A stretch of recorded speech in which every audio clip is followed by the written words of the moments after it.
पंडित विनायक दामोदर सावरकर यांच्या पुस्तकाचा अभ्यास करण्यासाठी सुरुवात करत आहोत। तर आज आपल्या भेटीला आपलं आज महत्त्वाक्य आहे की आज आपल्या भेटीला साक्षात स्वातंत्र्यवीर विनायक दामोदर सावरकर अवतरणार आहेत। होय, मी विनायक दामोदर सावरकर बोलतोय आणि मुंबईतील कारागृहामध्ये डोंगरीच्या कारागृहामध्ये काय घडलं याचा सविस्तर वृत्तांत मी आज आपल्या समोर सादर करणार आहे। एक गृहस्थ माझ्यापाशी आला आणि तो मला सांगू लागला की तुम्हाला 50 वर्षाची काळ्या पाण्याची शिक्षा ठोठावण्यात आलेली आहे। हेगच्या आंतरराष्ट्रीय न्यायालयामध्ये इंग्रजांनी तुम्हाला फ्रान्सच्या ताब्यात दिलेच पाहिजे अशी सक्ती करता येणार नाही असा कायदा, असा नियम, असा आदेश दिलेला आहे। ते गृहस्थ मला सांगू लागले। मी म्हणालो ठीक आहे, हेगच्या निर्णयावरती मी अवलंबून नव्हतोच आणि त्यानंतर मी त्यांना म्हणालो की हेगचा निर्णय मला बघायला मिळेल का? मग ते गृहस्थ मला सांगू लागले ते काही माझ्या हातात नाही, परंतु मला जेवढी शक्य आहे तेवढी मदत मी तुम्हाला करत राहणार। हे आणि त्यानंतर ते म्हणाले की हेगचा जो निर्णय असेल तो मला मान्य करावाच लागेल, तुम्हाला मान्यच करावे लागेल आणि त्यांचा निर्णय असाच आहे की तुम्हाला आता 50 वर्षाची काळ्या पाण्याची शिक्षा ठोठावण्यात आलेली आहे। आणि तुम्ही किती निश्चयी आहात, तुम्ही किती धाडसी आहात, तुमच्या मनाचं किती धैर्य आहे हे तुमच्या आत्ताच्या वागणुकीवरून मला कळलेलं आहे। कारण माझ्यासारखा एखादा धीरायक व्यक्तीला कोणी सांगितलं असतं की तुम्हाला आता 50 वर्षाची शिक्षा होणार आहे तर मी घाबरून गेलो असतो।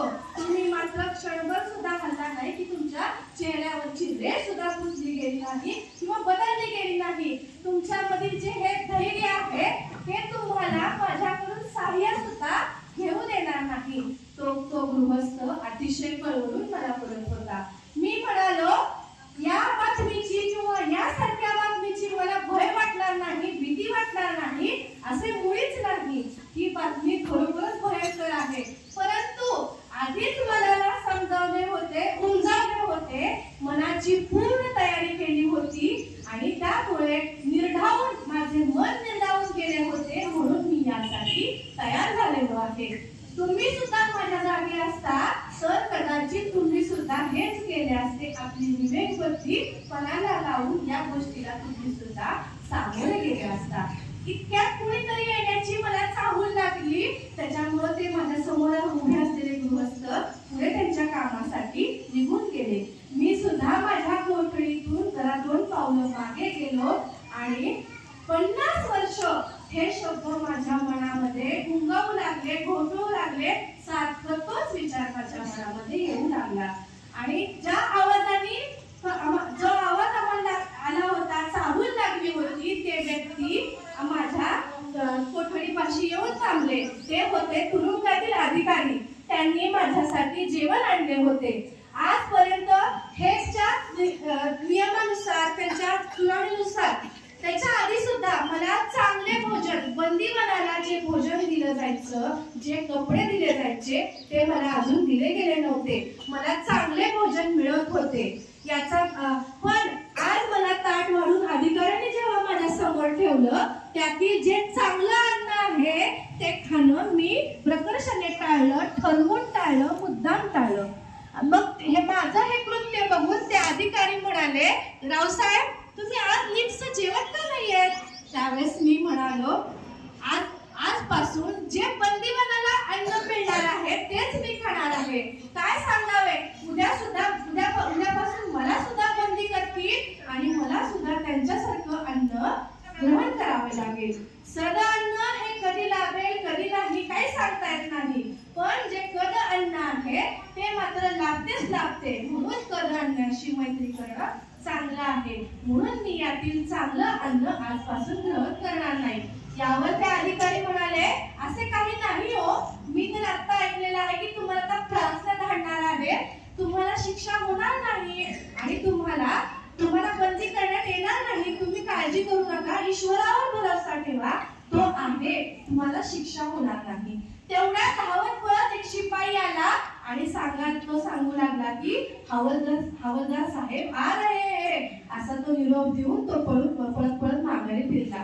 हे ऐकून ते मला जेवायला गेलेला अधिकारी जे होते ते सुद्धा परत गेले. दार खाडकन बंद करण्यात आलं आणि ते दुसरे अधिकारी ते आले आणि त्या हवालदार साहेबांनी माझ्या समोर उभारले आणि अतिशय पद्धतशीरपणे आणि तितक्याच संवेदनशीलतेपणे त्यांनी मला सांगितलं की आजपासून तुमची 50 वर्षाची शिक्षा चालू होते आहे. आजपासून तुम्हाला सुद्धा बंदिवानासारखे कपडे आणि अन्न दिले जाईल. असे म्हणत त्यांनी माझ्यासमोर बंदिवानासाठी असलेला पोशाख माझ्यासमोर ठेवला आणि तो पोशाख मी हातामध्ये घेतला. मी थोडस मागे सरकलो आणि माझ्या अंगावरचे घरचे कपडे उतरवून ते बंदिवानाचे कपडे घालू लागलो. त्यावेळेस माझ्या मनामध्ये विचार आला की आता हे कपडे मला अखेरपर्यंत घालावे लागतील. किती दिवस घालावे लागतील काही सांगता येत नाही. कदाचित मी जेव्हा मरण पावेल त्यावेळेस माझ्या प्रेताबरोबर ते कपडे माझ्या बरोबर येतील असा खिन्न असा विचार माझ्या मनामध्ये येऊन गेला. तितक्यात एक शिपाई माझ्या जवळ आला आणि त्याने मला एक लोखंडाचा बिल्ला दिला आणि तो छातीपाशी लावण्यास सांगितले.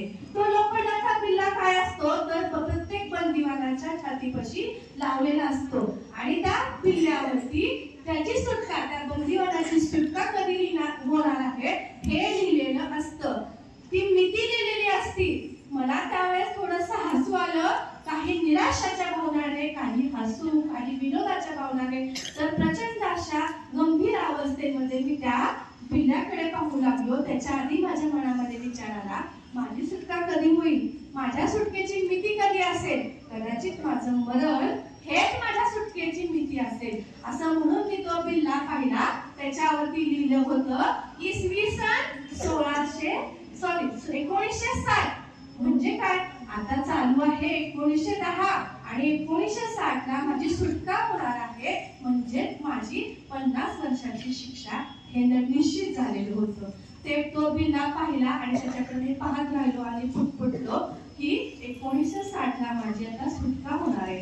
तिथं उपस्थित असलेला एक अधिकारी त्यांनी कुशीत भावनेने मला त्यांनी काय म्हणाला तर आपले इंग्रज सरकार अतिशय दयाळू आहे.